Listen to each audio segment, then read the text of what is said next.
Okay. We are we are the non-live version of live. That's cool. Right on. Thank you so much for inviting me Yes. back again. Yes. Always. What's happening, Aurora? Well, we were going to do this interview a little bit before July 4th, and I've been ruminating and thinking about all these things that I'm not a very politically minded person. I'm way more about art and music and dance as ways of transforming internally and becoming empowered. But I do follow and also for anyone who's new, who's not who's meeting me for the first time through this video, I'm not even from this planet. Okay, so earthly politics, to learn about these things, like learning people's names and their political background and who they're for and who they're against, it's a Byzantine labyrinth, and not really that interesting. It's like imagine if you went back in time to some foreign country, and then you're like, okay, I have to learn who's the emperor and who's the regent and who's this. It's a lot. It's a lot, and it's not that interesting to me. No, But I but to if I could interrupt you, politics can be interesting. I feel like they can be interesting, and I feel like we have a responsibility to bring our politics back to some point where they're not only relevant but also interesting, and not just a Kardashian show. that thank you very much for that, because I'm not about checking out. I'm about what I encourage people to do and how I live my own life is the idea of participating. And if you don't like the way that a system is, look at the system, analyze it, and participate, in some way. Make it better, not just looking at it and complaining about it. So, and I go for my long dog walks, and I think, and think about what would I like to say. So I was thinking about what I wanted to say when you invited me on here. And it kind of comes down to this. I've been looking at the relationship of the citizenry versus the government, kind of like when a person is in a really toxic relationship, like a partnership or a marriage or something, where one person is disempowered, and then there's the abusive spouse. And the abusive spouse is like, you need me. You would die without me. I bring home all of the money and you're worthless and you're nothing. And the poor little disempowered spouse is like, oh, overlord, take care of me, pay the bills. I don't care if you punch me around a little bit. And I think that is the Stockholm syndrome, the acceptance of abuse as some necessary aspect of survival in this world. And just like if I met a person that was in that life circumstance, I would try to plant a seed in their mind and say, hey, I'm not going to tell you what to do in your life, but just imagine what it would be like if, instead of your abusive partner controlling all the money and telling you what to do, and you have to ask them for grocery money, what if you had your own income? What if you had your own source of money, and then you could be more free and independent? And even just planting that seed begins to change the power shifts in the relationship, because the disempowered person starts to think, well, wait a minute, I could actually be powerful. So in this conversation, what I would love to do is plant the seed into the minds of the citizenry of what would it be like if we were not subjugated by some external authority figure form of government, but instead had personal empowerment. And so I know that we're in this system that is a representative democracy. It's not a direct democracy. What we do is, up until this point, vote for representatives, and then the representatives put on fancy suits and eat fancy food and fly in helicopters and do all sorts of things and spend your money and run your life. And they're like the abusive spouse, the abusive partner. And I'm like, I think that that's something that is so accepted as a normal thing. It's just like, oh, like the abusive partnership of grandma and grandpa and mom and dad, and now the abusive partnership that you're in. That it's just considered a normal status quo. It's the way it's supposed to be. And I'll preface this also by saying, I'm totally not a transhumanist. I don't think we should join the Borg. I don't think we should look at technology will save us, because that's another form of externalizing an authority figure and then looking to that thing to be the savior that comes and saves you. However, with technology, and I'm not just talking about, telecommunications, it's so wonderful. We live in miles and miles apart, but we're able to do this collaboration here because of technology, but also because of something like blockchain technology that basically it would allow for direct democracy. So in presenting this, I also understand, just like voting machines can be hacked, or paper ballots can be burned, or whatever, not counted. There's a way Right. for any system to be subverted. So I'm presenting this more in terms of theoretical possibilities, because I don't want anyone to be like, okay, cool, we'll move to a blockchain based direct democracy, but then that will open the capacity for like the mafia to hack the system and then be, pretending that everybody voted for a particular thing and didn't actually vote for that thing. That's not what I'm advocating. So recognizing that almost any system can be vulnerable to fraud and that fraud protections would have to be in place, I'd like to plant the seed of the idea, what would it be like if we could all directly rule ourselves? Like if there was an issue that you really believed in, like I want cannabis to be able to be, everybody should be able to grow their own cannabis. We should have a hemp-based economy. Not only should it be, legalized, it should be decriminalized. It should be something that you don't need any special paperwork to be able to do and to sell and to use effectively. Like and I think that's actually a very popular opinion at this point. The social stigma has really changed. So clearly the ruling class, that's what I'm talking about, getting rid of the parasites, getting rid of the ruling class that does not actually serve citizenry, but instead serves corporate interests. So if there was an issue that we really cared about, that can really be life-changing and transformative, like just legalizing hemp could be transformative to the economy, we would be able to advocate for ourselves in that way, and actually, like, you can actually run your own life is basically what I'm saying. What an amazing thought. Like, what if we actually could run our own lives? And it's amazing to think about it, because everyone would be like, no, I'm too busy taking care of my family, I'm too busy taking care of my job, I have to do this and that and mundane tasks and buy toilet paper. Yes, but I think we're starting to see that people are willing to put in a certain amount of effort into projects that we would consider to be volunteer, but not like worthless. When you say volunteer, sometimes people in this time and place think that means worthless. But when I look at researchers, like regular people that are doing research online collaboratively in order to expose something like pedophilia or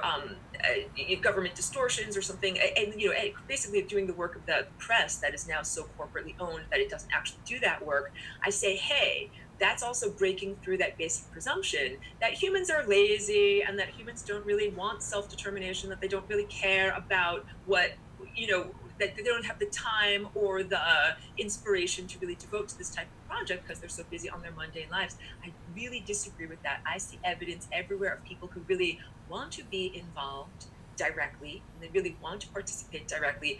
They're so disgusted by the system and by its distortion that they don't want to get involved in a distorted system. So like a regular person like me is not going to say, I'm disgusted with the system. I know, I will throw my hat into the ring and I will run for office. Like, it's the most ridiculous thing in the world, because then you'd see like Aurora's wearing a suit all buttoned up and I've got a briefcase and I'm like, oh yes, I just met with the corporate lobbyists and they bought me fancy dinner and I'm going to vote for what they want. Like, it changes people. It's like, and right. It's ridiculous to think about that, but this is what it's like.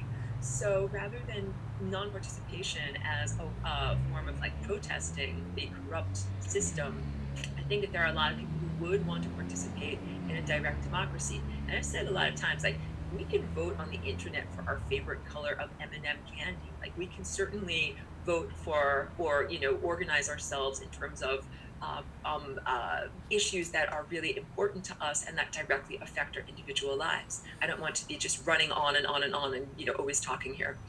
No, there was a there was a boat that was named something ridiculous. I forget what it was, but it was like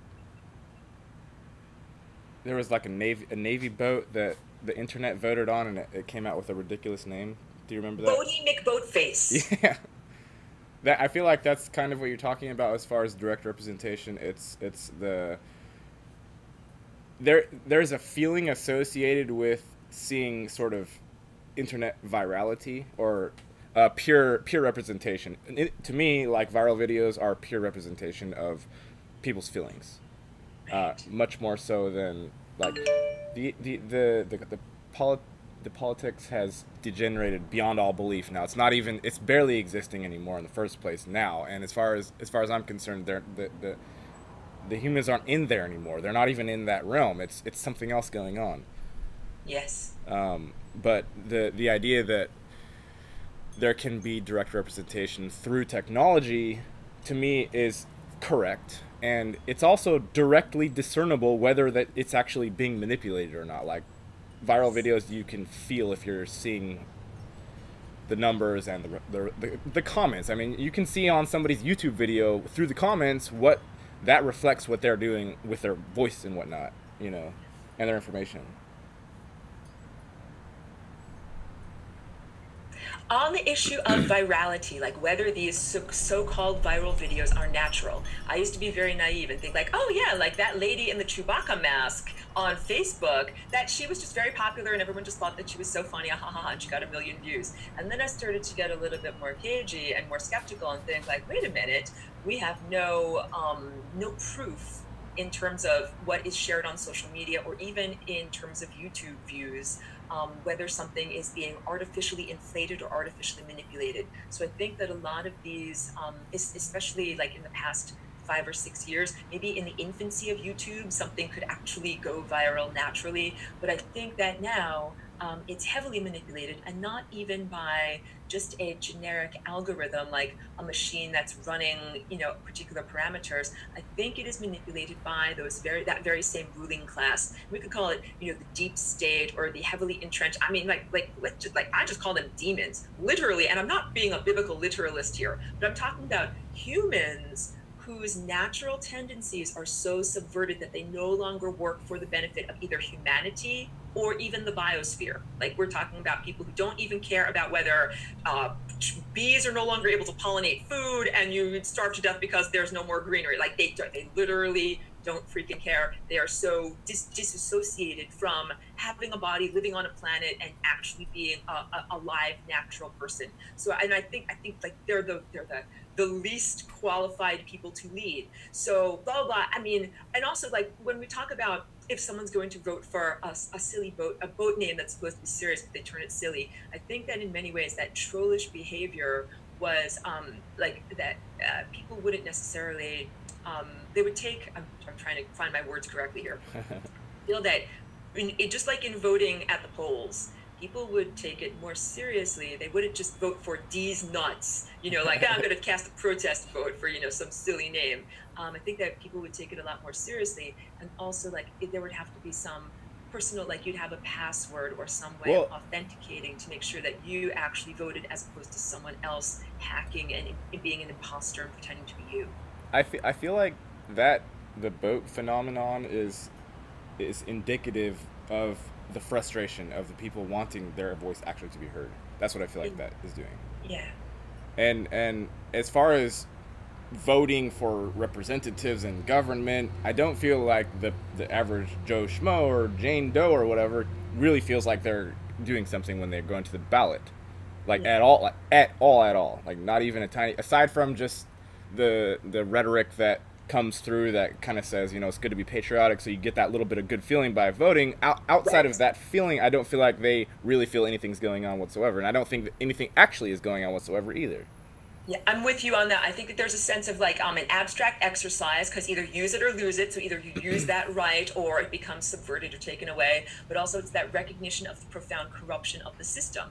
If you can't even get an uncorrupted candidate into the primary process, then essentially the entire political voting process is closed off only to those demonically controlled or let's say highly corrupt individuals. Like if you're really a good person, like Gary's a good person, Gary's like, I want to fix the world, I'm going to throw my hat into the ring and get elected. In order for Gary to even become part of that political machine, he'd either have to, let's just be kind in our euphemisms, let's say kiss a lot of ass, right? Or, like that's what these people have to do, make a lot of personal compromises. Oh, hello, I think that's your papa, and I think you're seeing your beautiful garden in the background. Yes, this is Dad. Oh yeah.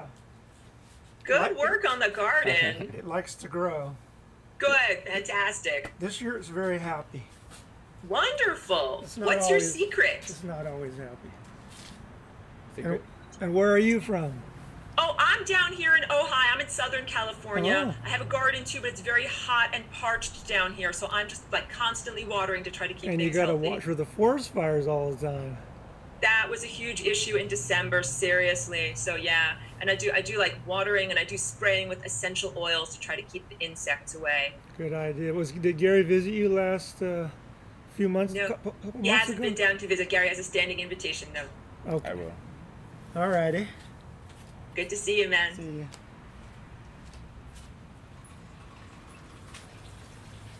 Yeah, I think there's a sense of like you would be eaten by the political machine if you entered into that arena. It's a lot like teachers also in the public education system. I know some people who started off as very idealistic teachers and they got into the system, and then at a certain point they got out because they recognized they had this desire to really nurture young minds and be a good role model for young people, and they were facing these strict curricula that were not necessarily positive for the children, and like really destructive ways of running the administrating the entire school system, and they got out of the system because they got so degraded. That is so true. I was a teacher for 35 years. It's, they don't let you teach. They have all their agenda that they want you to do. And a teacher that's like you say, idealistic, wants to really help kids, Right. it's thwarted. It's that simple. So Right. they don't go into teaching anymore. They What don't. was your subject? Math. Right on. And so yeah, now they have a different way of teaching math, the Common Core, right? That's That to me seems garbage. It's totally total garbage. It's ridiculous. garbage. They need to Yeah. know the basics. That's trying to go to the very end of math instead of starting stage one. You can't do that with kids. Then they think they're all dumb and they can't learn math. That's ridiculous.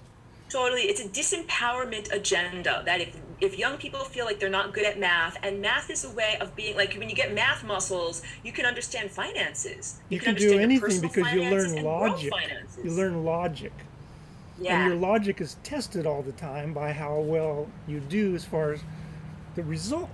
And so it's not like logic that you're wondering if it's good. It is good if it gets the right answer. It's that simple. So you learn how they combine together. The problem with the core curriculum and all that stuff is that I don't think teachers have anything to do with that. It's all people, political type people who really got another agenda. It's not the agenda to actually empower kids, free kids, and give them strength. It's some other thing, and I don't see how they let them invade the system like that.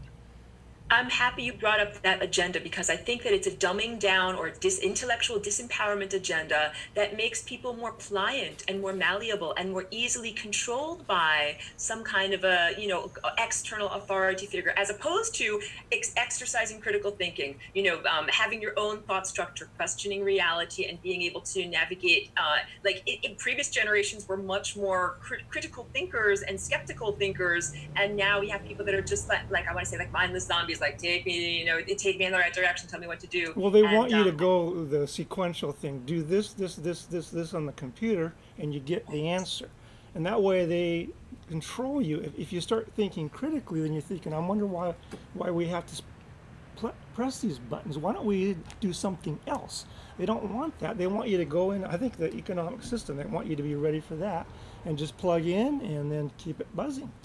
you got it, the economic system, because the public education system was set up in this country kind of based upon Henry Ford's idea of how to make a model citizen worker. And we need someone who can run a drill press 20,000 times a day. We don't want someone who's going to question the system and try to, restructure things and use analytical critical thinking. And I think that that's been taken to its logical nth degree, where we now have people that we treat them almost like machines. What you're talking about in participating in technology, but not using like one's own impetus, just taking external stimuli and then responding to external stimuli. It's like becoming a cog in a giant machine. And that dehumanization is very disturbing. What I was talking to Gary about is that we have to rethink the energy we pour into the economic system. It's like, I don't know, somewhere between 70 and 90% of the people are producing some sort of goods or services as cheaply as possible. Are these goods and services what we need? We have way too much of all that garbage now. We want to simplify our lives and start thinking what it's really about, not just making money. It's just ridiculous. It has to be more human oriented. Totally, totally. Humanism and quality of life experience, because what we're finding is individuals are sacrificing their own self-determination and what they do every day with their time so they can get a mythical reward of, the dollar that will solve everything. Right. And then it's like you never actually get to live your life. You never get to actually make your real decisions and go in the direction you want to go. And then people become burnt out on losing loss of integrity. They're like, I'm not even the person that I'm supposed to be. They're not doing what they're supposed to do. And a lot of the time, their true life trajectory is something that really does serve humanity, like being a healer, or, you know, something that's not corporate, where you're not getting a regular paycheck, And but you're really. also the spiritual aspect. You know, I'm a Christian, and people need to delve into what life is all about. You know, not this life till we die, but afterwards. Where are we headed? And how is that related to what we do now? It has nothing to do with making a lot of money. I can tell you that. Nothing. Totally. Totally. The inverted value system, where so many people sacrifice their true integrity, their true heart, to get money right now, and they're not doing any of the work, like what you're talking about, self-cultivation, like the inner stuff, or helping other people. That's Right. another form of, Or like, you know. developing character. You know, what kind of person is a good person? And I want to try to be that kind of person. They don't think about that. They just think about money, success in the way that that's been defined for them. They need to start defining their own success. And that takes, you know, it takes confidence, and it also takes logic to actually do something that fits what you want to become. That's right. And that other people will celebrate. They'll say, like, hey, you bake pies and we want to buy your pies. And it's like, we need to support people that are living their authentic existence, and not just be like, okay, good luck. Like, I'm going to work in an office and you can go off and have no money. Like, we got to have a viable alternative Well, economy. my view is that in this system, if you know, have some education, maybe college, you could work and get 1/4 of the salary that people get, and then spend your time after that doing stuff that really counts, like you were saying. That's what you, and then you have time for. Otherwise, you just go home and you're exhausted. What do? You do things so you don't have to work so hard. You package food. You sit in front of the TV or the computer. Or you drink lots of beer. Yeah, like And that's Medicate. my boy is working on that. But yeah, he's at least sees the light. He's like in a cave with like those boys in Thailand, and he wants to get out, but it takes a while to figure out how to do that. That's At exactly least right. he How to knows he's extra- in the cave, and he knows that he wants to go there. Yeah. I like your analogy. I think it's really apt. Anyway, it was good talking to you. I need to get and start cooking my food. Right on, man. You two have a good breakfast. Thank you. Yeah, so Gary, we're gonna send like a team of Navy SEALs into you with breathing apparatus. You get some oxygen tanks in the cave and some.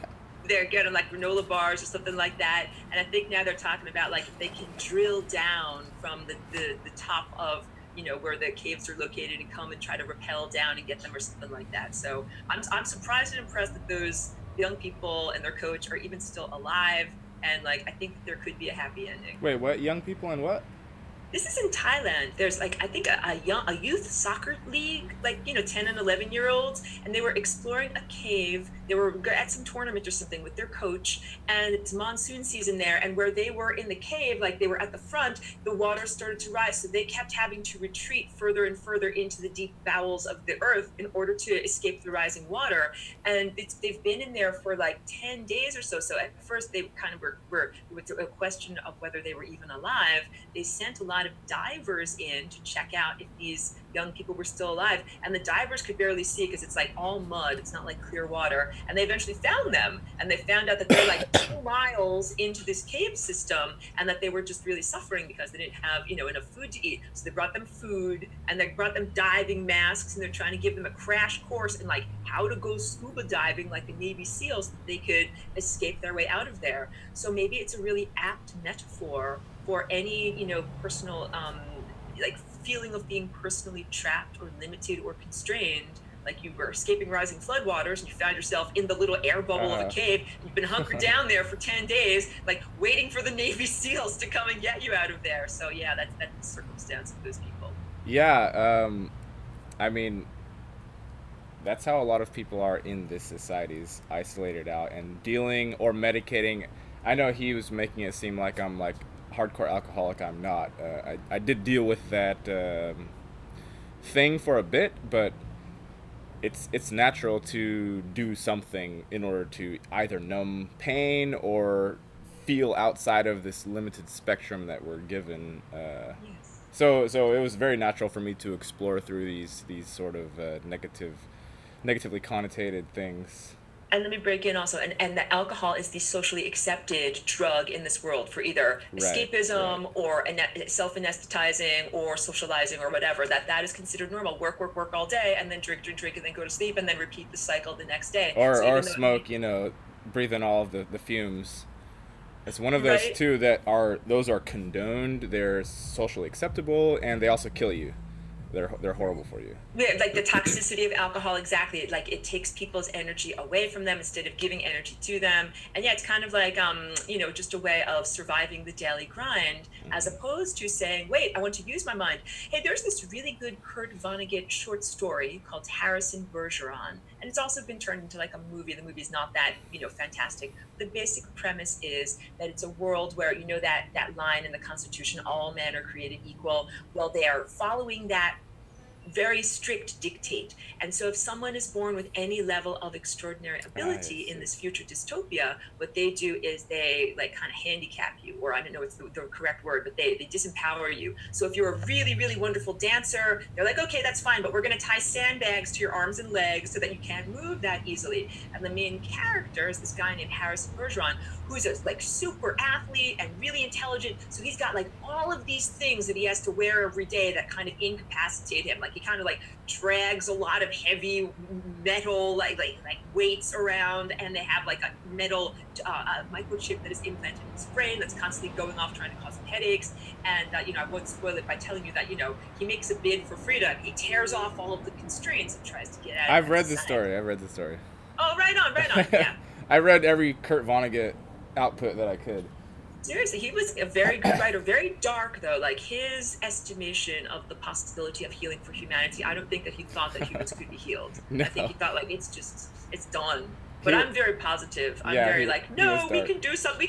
We can flying rainbow lasagna and transform on a genetic level, and and that like that. So that's and this idea, and also if it's new, like if anyone's like, what in the heck is she talking about? Because now I understand. Like when I talk about this, it seems perfectly normal. But for a person who might hear it for the first time, they think Aurora is crazy. Aurora is not crazy. Aurora is talking about a high level abstract concept. And yeah, the idea is of being able to control the movement and like splicing and twisting and curling of your own DNA to transform not only your body, but your experience of reality. And this is what we're supposed to be able to be here doing. Like, we're not supposed to be here subjugated, like under the thumb of some external government that tells us, go here, do this. If you don't do this, you're not going to get any money. You're not going to get any food. You can't live.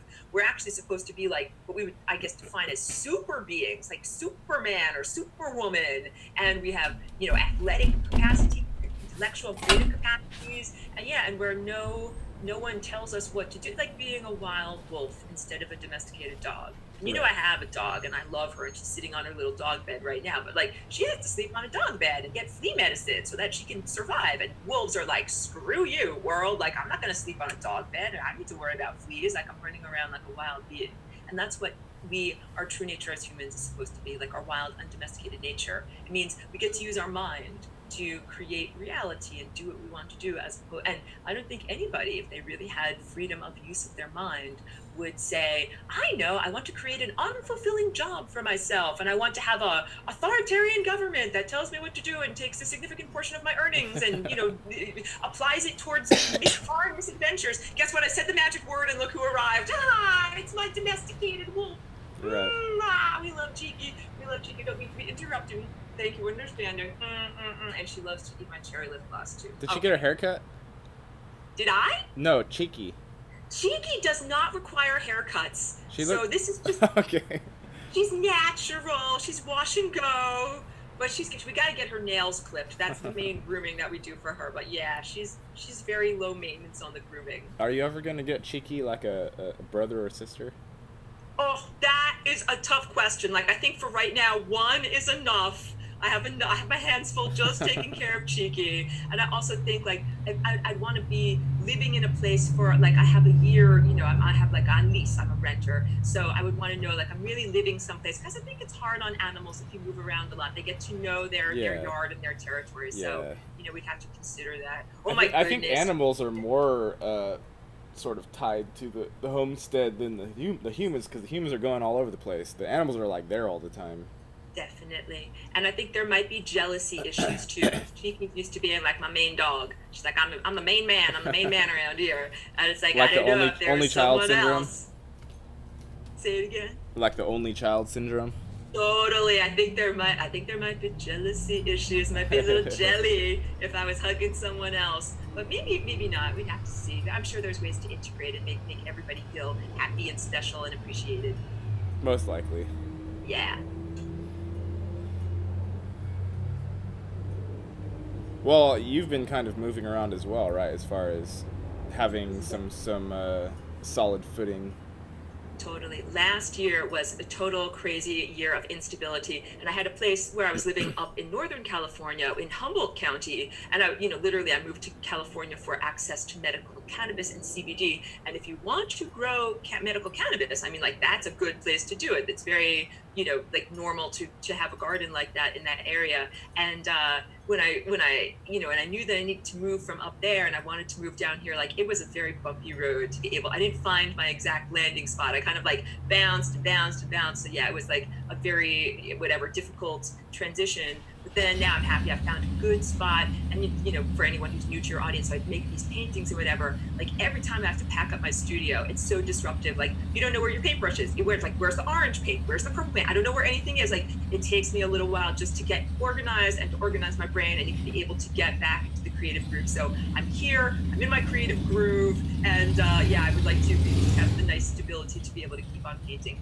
Like, you can tell I do these paintings that are really, like, complex, and it's kind of like if you've ever done a knitting project where you have to count and be like, 1, 2, 3 stitches, now this many purls, and you have to kind of keep track of what you're doing. And sometimes if I'm all disrupted, I'm like, what the heck am I even doing? Like, I need to know what color I'm painting where. It's very hard to be organized. So I'm happy, like I'm here, I'm organized. Cheeky can tell I'm relaxed. She's like, life is good. And yeah, I got my painting table over here and I'm working on my projects. And that's like, that is my response to the insanity of the world.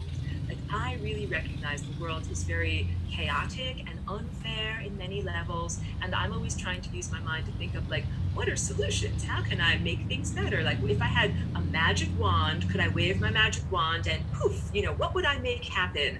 And, if I were put in control of the world, then I'd be like, this would be a nice, well-organized, clean, rainbow-colored world. But until that day, I'm just doing perfect organization, like, on my canvas. Like, I can control, a 4-foot sheet of plywood and make it look perfect and everything like that. And maybe one day, do I sound like a megalomaniac? Like, I want to rainbow the world, but I do. I want to rainbow the world in a good way. Like Pinky and the Brain? Totally. That's it. Cheeky is the mastermind, and I'm just her minion, and every night we plot to take over the world. So you're Pinky and Cheeky is the brain. That's exactly right. Now you got the dynamic. You're the talker. You're just like la la la, and Brain is over there just like silently plotting. Sleeping in her dog bed peacefully. You'd never suspect that she's plotting to take over the world. Cheeky's also a master manifester. I can tell you. Sometimes we walk past this Chinese food restaurant and it always smells so good, but like I don't eat junk food and stuff like that, so I never get Chinese food. And she always wants, she's like, I want to eat what that is. So one day she manifested like a whole fried wonton on the sidewalk, and she got it too before I could even stop her. She's like, I'm gonna eat that wonton. So she manifested that. She's manifested like a chunk of beef jerky when we were out on a walking trail and we had eaten all of our food and she was very hungry, and I'm like, well, we're gonna go home and have breakfast, and she's like, no, I'm manifesting beef jerky right now. So she's like, one time I think it was her best day, she manifested mini hot dogs. There's this one house where I guess like a little kid lives, and he's always throwing his snacks on the ground because he doesn't want to eat them. So she walked past that house and she was like, mini hot dogs. And so yeah, I let her eat the mini hot dogs because that was like her pinnacle of mental achievement, that she was able to manifest hot dogs and eat them.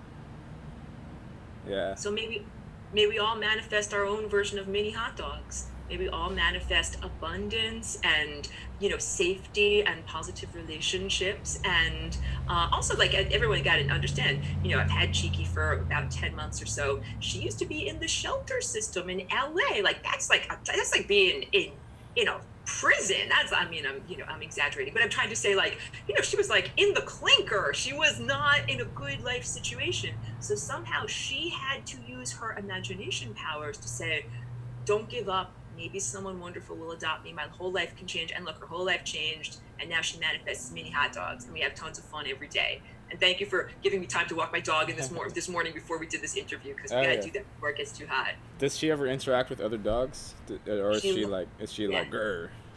She actually has dog friends. She loves to. So we live kind of close to a park. So almost every day we walk past that park, and there are some other regular people that also bring their dogs there. So now she's got dog friends, and we go and meet them. And that also, it's like if you have a little kid, like I don't have physical children, but if you have a little kid, well, you do, and you can't just expect your kid to play with another kid and like them just because they're kind of the same age and kind of the same size. Be like, sometimes they don't like I don't like that kid. I'm not gonna play with him. So she found the dogs that she likes, and they're usually generally her size, and she's a little intimidated by bigger, like German shepherds or whatever. So we kind of play away from them, and everybody makes sure that no one's bullying anybody else on the playgrounds. All the dogs have a good time out there.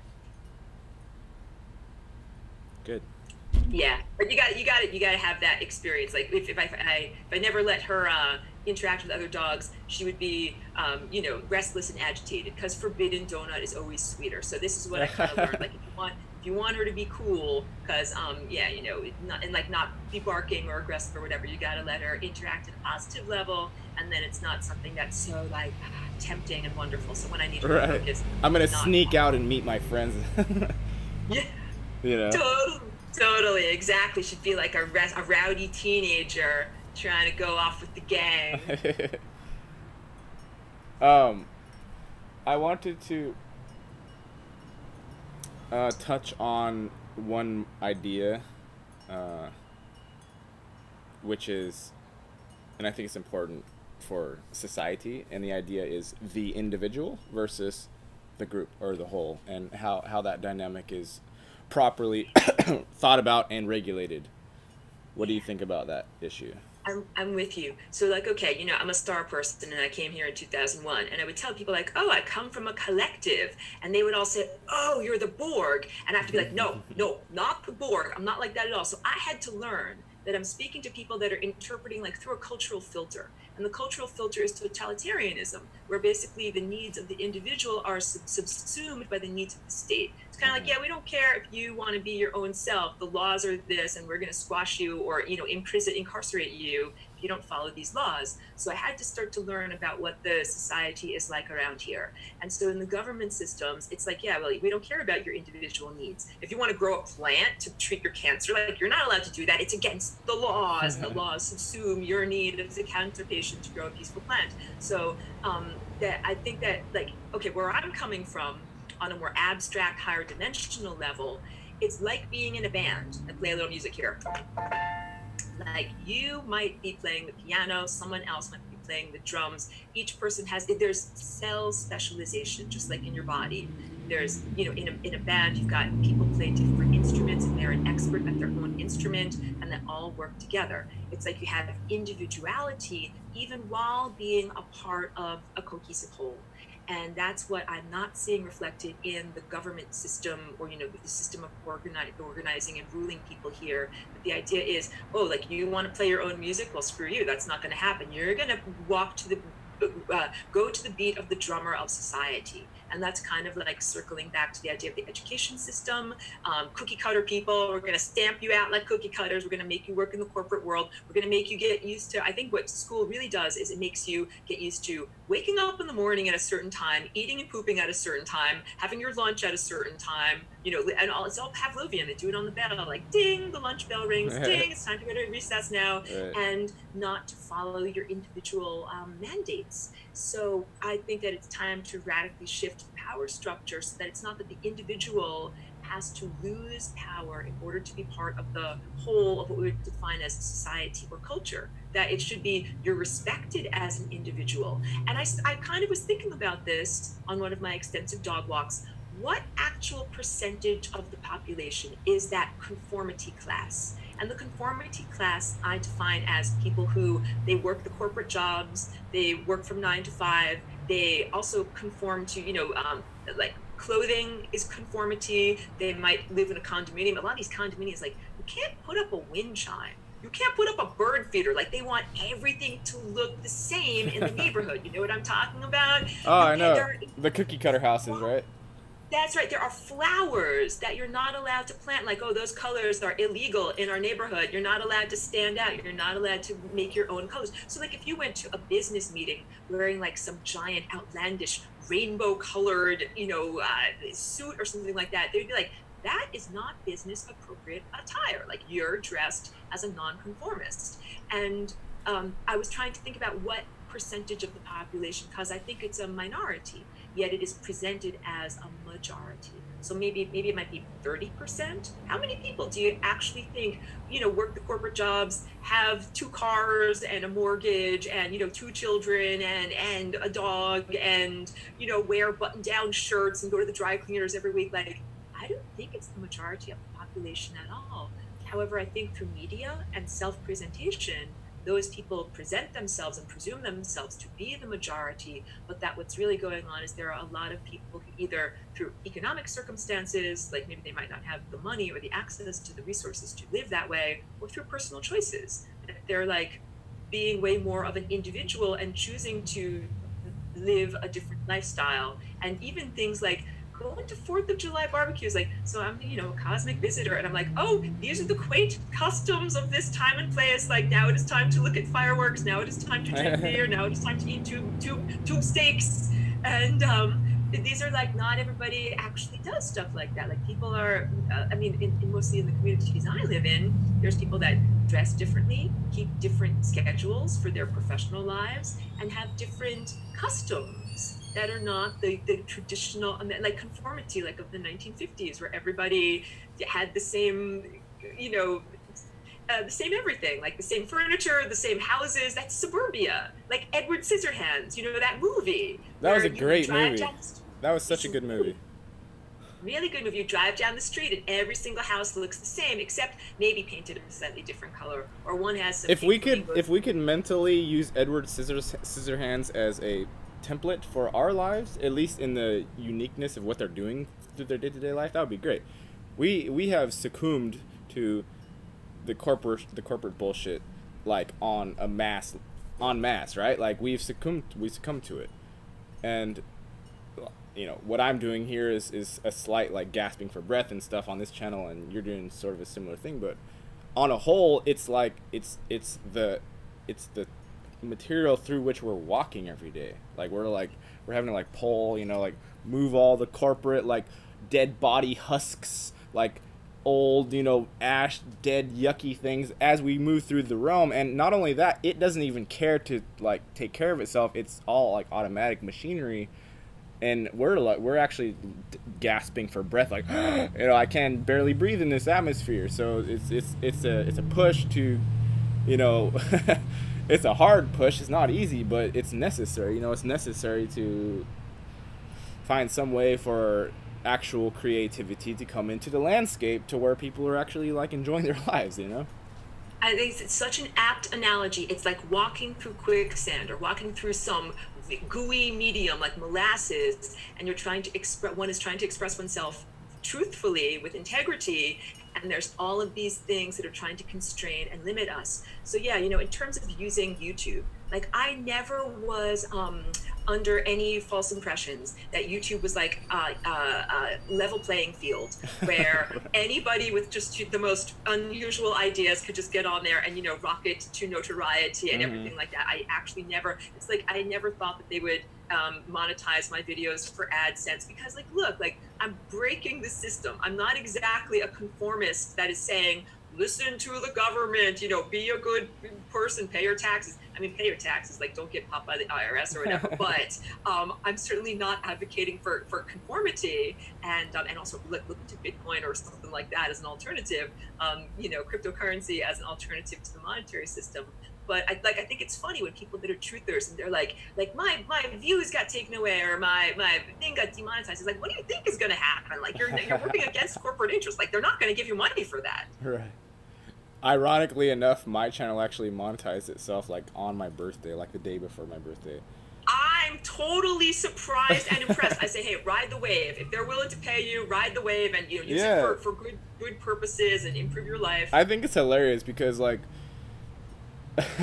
they it's so interesting trying to communicate with like the beast mind of corporations, because it's not there's no living intelligence in there. There's some sort of like human manning the beastly like machinations. This all is really happening. There isn't like an intelligence like it's very strange. I feel like the ones who use the system to get really rich and corrupt themselves out, I feel like they actually like lose soul essence or something, to where they're not even on an energetic level, they're not actually giving output anymore. They start fading out, you know? I'm totally with you. The soul sucking mechanism of the corporate world, and corporations are semi alive entities, just like viruses. Right. So, right. in the biological realm, a virus is not even, according to science's definition, fully alive, because it can't eat on its own, it can't reproduce on its own. It takes the cells of a host to be able to do that. And a corporation is very similarly structured. It can't actually eat on its own, it can't actually create on its own. It requires hosts like you and me to actually work for it, give it life force, energy, and vitality, and also consume its products. If we all stopped shopping at Walmart, Walmart could not be a corporation anymore. And it comes down to like all of the different corporations. And I try not to shop on Amazon, but it's just become so ubiquitous. Like all of these things, it's They very do hard produce not to be. like they do on a dumb level, on like a, I don't know how to say it, but like Walmart and Amazon, I like Amazon actually, but Walmart not so much. But they do give something outside of like, you know, making whatever sort of shit they did to get where they're at. Outside of that, they actually do make something that's relatively useful and it's cheap. So there's the like that redeeming factor, but I mean, like they pay their workers literally nothing, and I mean like from the minimum wage guy up through the sales and regional managers are only making $2 more an hour than the floor guy. You know what I'm saying? Like they've taken that spectrum, they've scrunched it up to where nobody's making anything in that company except for Jeff Bezos, who's now the richest man in the world. Totally, and all of those positions are totally dehumanizing. In the factory, I'm sorry, not the factory, like the floor workers that you were talking about, they're treating humans as if they were robots. Oh, I didn't mean Jeff Bezos. Sorry, he's Amazon, but I meant like head of corporation. Sorry. Right. Yeah, I mean, I'm absolutely relating to what you're saying, that it's basically saying like you're not allowed to have bathroom breaks. You're not allowed to consider the idea you might be bored or tired or restless or anything like that. Like you have to stick to production quotas, and you know, it's total. You become a cog in the larger wheel of machinery. And that it's a different form of human sacrifice. Like you can human sacrifice someone by like literally, you know, cutting out their heart or cutting their throat, right? Their body is sacrificed. You can also have a human sacrifice if you subvert a person from being a real human. And so when you're talking about the corporation soul sucking mechanism, that's exactly what happens. Like in that movie, The Dark Crystal, you know, the little shiny happy beings, and they get sucked in, you know, by the, I want to say the Skeksis, like the evil ones, and they take their light away and feed off of their light, and then the people become like sunken in and kind of like hollow-eyed. Like this to me is what corporate workers look like sunken, shriveled, you know, pasty-faced, unhappy, not vibrant people. And that's a different form of human sacrifice. Like it says corpse, which is dead body, and then it says oration, which is speaking, right? So you're speaking life into a dead body, which the dead body part is the concept, like it's the mental group mind link that has all the people doing the same thing for the same created dead entity. But the thing never actually lives. It's like I was thinking about it the other day. I was thinking about like, okay, how could I relate this concept to something in my life, like my body, for instance. Imagine I was a corporation. Okay, the corporation is called Gary, and it's composed of all of the individual cells and units, and those are lower level hierarchies, right? And then, but I'm the whole, right? Imagine if my red blood cells had to talk to somebody else before they could like defend themselves from attackers, and they had to get it signed off before that could happen properly. You know? Yes. They had to jump through red tape. This body would die in like 2 seconds. Totally. Excellent analogy. Like, I don't know, let me consult the bureaucrats about whether I'm allowed to send out T cells, and we'll get back to you in a week. Like, it's ridiculous. Yeah. It makes no sense whatsoever. Yes. And there isn't intelligence in it. It is like an obvious, overt, blatantly obvious greed mechanism. Like, there's nothing else besides that. There's literally nothing else in there whatsoever. Yes. And I'll also go further and say that I don't think any of this arose willy-nilly or by accident. I think it was manufactured and intended to be everything that it is. So I don't think that it's just like, oh, corporations, the natural extension of capitalism, blah, blah. Like, no, I actually don't think that at all. I think in some ways capitalism can be a healthy system if it's not subverted. Like, I grow tomatoes in my garden and I, sell or trade them to you because you grew green beans in your garden. And then we have an inequitable exchange. But what we have right now is a very distorted expression of capitalism and the corporate, like we could call it corporatocracy, the idea that the semi-alive being, the viruses, are buying our representatives in government through the lobbying system and through other forms of contribution is why, like, corporations don't care about whether the biosphere is alive. They don't need a living, vibrant green planet in order to sustain them, but we do. It's very ironic, Aurora. It's super ironic because they don't need it. The corporation doesn't need it, but the greedy ones or the dependent ones that are like speaking the thing into life do need the biosphere, but they're too like it's like suckling up to a dying goat or something. Like, it's giving out poisonous milk and like, but you can't pull off of it because you're gonna die out as well. Yes. It's like a double bind.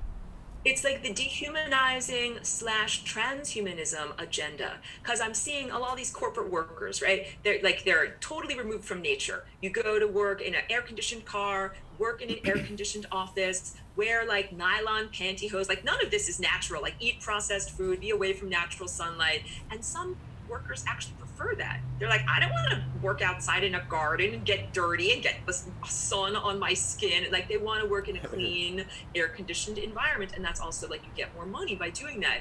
They actually want that. And I'm seeing like that desire for sterility, a sterile environment, as being part of this push towards total dehumanization, like some kind of virtual reality harvesting, where it's like, oh, the physical realm, it's so gross, it's so full of microbes, oh, it's so dirty, and there's dog hair and everything, and let's just take your consciousness and upload it into a machine reality, and it will be perfectly clean there. There won't be any dust, there won't be any dog hair, there won't be anything dirty, and then you can just, live some fantasy version like San Junipero Black and Black Mirror, Black Mirror. They put like, I don't know, 50 different scenarios, dystopian scenarios, real dystopian scenarios out that we need to currently and actively be monitoring and actually like discussing, making sure this is not happening. It's like a warning, it's like yes, there's the possibility that you could take an aspect of yourself, your awareness, port it into a computer and have that manage your daily life and be a slave to you, and that portion of you is going to be, the soul of it is going to be dying, and it's going to hate its existence and your existence. And there's a very real possibility for that to happen, and we need to take precautions to make sure that doesn't happen. So I'm with you all the way, and you make a really good point about the self-hatred, like the disgust of a being that recognizes its own loss of integrity. That when a being becomes so monstrous and so distorted, it looks in the mirror and it says that, essentially it hates itself and wants to self-destruct because it knows it's not the real person. It's not who they're really supposed to be. It's become, a psychopathic, twisted, or sociopathic, a wreck instead of a real being, and doesn't even want to continue being in existence because of that. Right. I think that's the cautionary tale. And also, and I think we're probably coming close to the end, but I'm reading a book. I don't know if you're aware of this person, but his name's Frank Herbert, and he wrote, I'm reading Whipping Star. I already read Whipping Star, but I'm reading the Dosadi Experiment, which for the listeners, if you haven't read this guy's work, it's very, very relevant to what's going on here. Somebody else said, like, that's an exact representation of what's going on here, but I don't think it's necessarily that direct, but it's very important and relevant. And also, I'm trying to remember what... I don't want to interrupt you, but what's the premise of the Herbert work? The premise is quarantine planet, essentially. Okay. That is Dosadi is the quarantine planet, and there's actually something that's called a God wall, which is a star controls it, and it's an energetic wall that the inhabitants can't get past. So they're bit Totally, like a space fence or something like like that is yeah, what I've like heard. Right? Ford's whoever we're actually building that now apparently, or somebody's. Yes. Yes. Yes. Let me just say the solution is flying rainbow lasagna, which again, Aurora, this sounds insane. No, it's not insane. This is a tool that can be used to get past energetic membranes that are limiting factors. So don't feel like, because we've gone into like dark territory in our conversation here. I don't want anyone to feel super depressed. Like, we can't do anything. We're stuck on this planet. There's a space fence around us. Like, don't panic. There's things we can do, but it does take a lot of like attitude. You have to have, like, if you're in a POW camp, you can't just be like, oh, like my shoulders go down, like, oh, there's nothing to be done. Like I'm just gonna take like a very slow run at the fence and see if I just kind of like brush up against it, it will fall down for me and I will get out like that. How about this? Maybe we can tunnel under. Maybe we can corrode the fence. Maybe we can do all sorts of different things. Maybe we can distract the guard. I played Dungeons and Dragons very like casually with some friends when I lived back in Woodstock, and so I learned a little bit. Like when they start off the game, you find yourself in a room. Blah blah blah. What's the first thing you do? You take a survey. What's in the room? Are there doors? Are there windows? If there's a door, are the hinges on the inside of the door? Are the hinges on the outside of the door? Examine the cage, basically. And this, whenever I see a movie where it's like, oh, people end up getting trapped in a cage, the first thing you do is check every crevice, check everything. Every cage has a vulnerability. There was this one movie that I enjoyed, and the person went back in time, and they got put in like a prison. It was like medieval Europe or whatever, and everything was daub and wattle. You know what I'm talking about? Like those kind of mud walls. And they like locked the door and threw away the key. Like, you're gonna go to prison. And he just like kicked his way out of the door because it was made of mud. The wall was made of mud. It was not very hard to get out. And that's the mentality. Like, don't just think like, oh no, overlords have put us in this mental prison and we can't get out, blah, blah, blah. You can kick the walls and they're just mud walls. They're actually not that strong, and right. You can actually do stuff. Right. I wanted to say one more thing before we stop, but in the Dosadi experiment, in this book, and everybody should read this book. Not only, for starters, that planet that everybody's corralled on, okay, they do escape at some point. The planet, the God Wall gets penetrated, and they go out to the whole rest of the universe was upset and worried about them getting out because this harsh condition of this planet was actually training them to be very mentally strong, physically strong, emotionally, all these things. It was training them to be warriors, essentially. Not warriors like I'm gonna go kicking. Yes, there's the bang bang like things going on the ground involved, like these skirmishes are involved, but they're training them in ways that are beyond. It's like an incubator, right? And so they came out, and they actually ruled the whole rest of the universe once they got out, because of this incubation phase that they were in. So if for those of you that are listening and saying, oh, I hate my life because I'm here stuck on this shit planet called Earth or whatever, or it's a simulation or whatever's going on here, we don't know what's going on, we just know we hate it, right? Like, if you're sitting there with that attitude, just know that there's a very real possibility that you're being groomed to be able to take your knowledge, wisdom, and strength from this experience and go to the outside, and there is an outside, and everyone out there is going to be like, wow, like, how'd you even survive in there? I love it. I love the analogy, and I love that way of thinking that we are under great duress. And it's also like, you know, it's like if you're an athlete or something like that, and you're like, I'm running the marathon anyway, like even if it's raining, even if it's at high altitudes, and your body develops the capacity to perform under extreme duress. I think that's what we're doing as, I guess, souls or consciousnesses or spirit beings. Like, we might not be in a physical body when we transcend this level of reality, but all the things that we've been through here, it's like, yeah, we're pretty badass. We become very badass beings, and then take those muscles that we've earned and we're able to apply it to other places, other experiences. It becomes literally because I thought about it a little bit, it doesn't even become your whole thing. It's not like I was there, so that makes all of my entire persona or ability spectrum. No, it becomes like a thing. It's like I don't know, an advantage. It's like a nice book in your bookshelf that you learned a lot from. Right. It's not the whole thing, though. a form of immunity to disease. Like if you're exposed to smallpox, to cowpox, if you're like a milkmaid hundreds of years ago and you get exposed to cowpox, and then that gives you immunity to smallpox. I think that's what we're developing here, are a type of spiritual antibodies to whatever is the malevolence that we're dealing with, you know, however we would define that as evil or non-divine thought, non-divine entity, whatever that is. We've got the antibodies at this point. So if we ever encounter that again, it's like, oh, wait, my body has the antibodies. I know how to get through this, as opposed to someone who's never been exposed, and then they are steamrollered by, you know, the disease that takes them over. So we are prepared if we encounter this again. Right. So take heart, everybody. Don't be too depressed. Go paint a picture. Yes.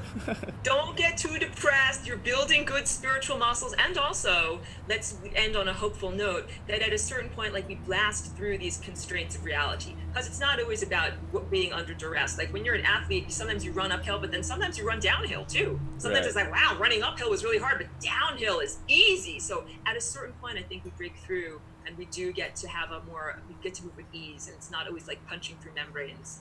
Right. It always comes at some point. I think, like, whether you talk about being eternal or not, that is an aspect of existence, and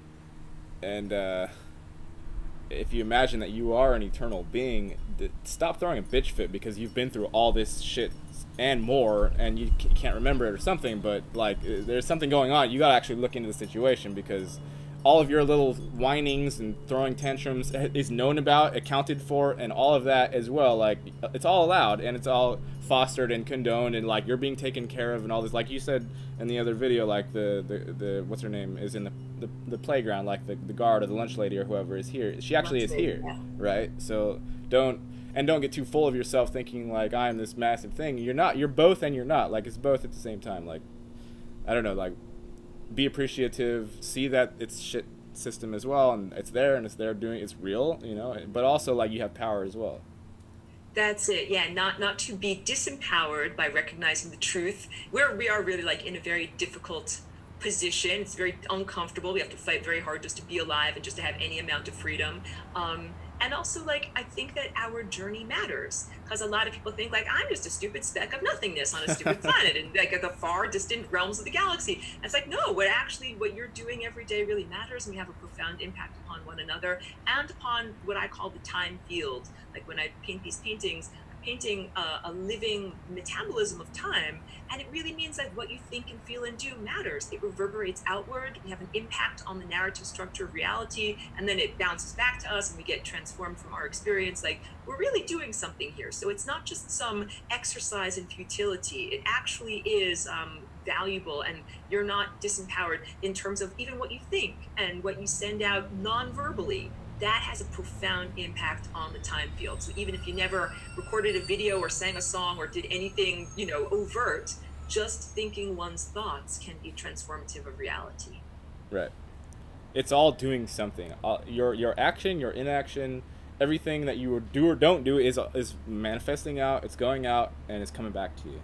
Totally. I think that we're actually even under a microscope. I think we're not only in a petri dish, like, you know, encapsulated. I think we're also being observed under a microscope. And so I think that's also why, you know, what we think and feel and do in response to our situation is noticed. It is noted.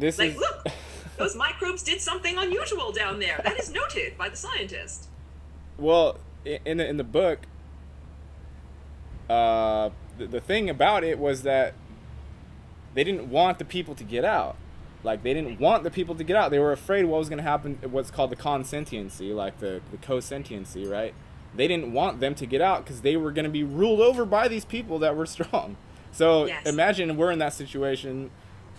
There are active forces wanting us to stay here. So that's if you're going to use that analogy, that's what you're fighting against. Totally. Maybe we can also portray ourselves as gentle barbarians. Like, I might be a barbarian, but I'm not like cheeky. But show that you have compassion. Like, show that you actually care. So if we're under a microscope and we're being groomed for something, well, show you're a warrior in a sense by existing this like fuckery. But show also that you do have compassion. You do care about your fellow human outside of this nasty beast system. You care about the people. Definitely. right? I mean, through having a dog, I've met dogs that are like pit bulls and everything, and you think like, oh, like that's a big mean dog, but they've been acculturated. So it's like, yes, I have big giant teeth, but I'm choosing not to bite you. I'm a gentle barbarian. So perhaps we can develop the same type of self-restraint and gentleness, or noble actions of a fierce beast, but that chooses not to. I don't know if Cheeky could ever, like harm another person or whatever, but she's got wolf inside of her, but she's also very gentle. Like, I'm never afraid that she's going to bite me or bite another person or whatever like that, but she's learned how to mitigate those wolfish tendencies. Yep. Yep.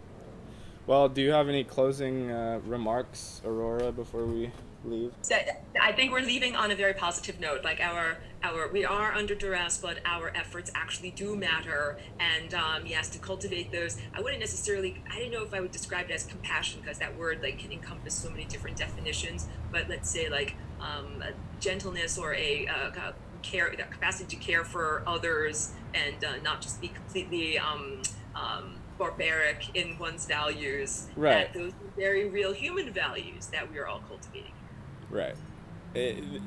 Those things, however cold an entity or being gets, however icy cold they get, if they have lost all vestige of humanity, or whatever that warmth is that you're talking about, then they're no longer existing anyway. Like, they're not even there anymore. It's some sort of an automaton carrying out motion. So there has to be some.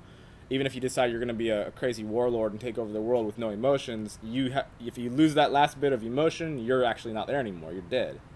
That's entropy. You totally got it. There's the dual options of energy and entropy. So energy is like beingness and having a mind and having awareness, and entropy is loss of energy. If you have a totally entropic state, it's frozen, it's cold, it's dead. It doesn't have life force or consciousness or awareness. And I think there's a lot of sparks of consciousness that are going towards entropy, non-being, as opposed to going towards a continual state of being.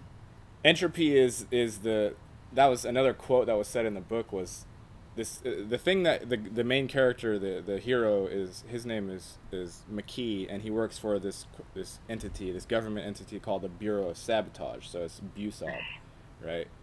And there are lots of quotes in there about government and whatnot, because government is very important in that book. And one of them is like, who governs the governors, right? Entropy. Love it. Right? Send our government to entropy, to a state of entropy, and then replace this whatever system with something better. It's coming around, Aurora. It's just really slow. No, seriously, like pick up the pace, people. I have things to do around here. Right. Well, thank you again for coming on. It's always fun. Thank you for inviting me. This has been a wonderful conversation. Yes. Thank you, And Aurora. happy belated birthday to you. Oh, thank you. Well, we'll do it again some other. We always do it again, but we'll do it again sometime. Sounds wonderful. Thank you. Bye, Aurora. Bye, Cheeky. Have a great day, man. See you later. You Bye-bye. too.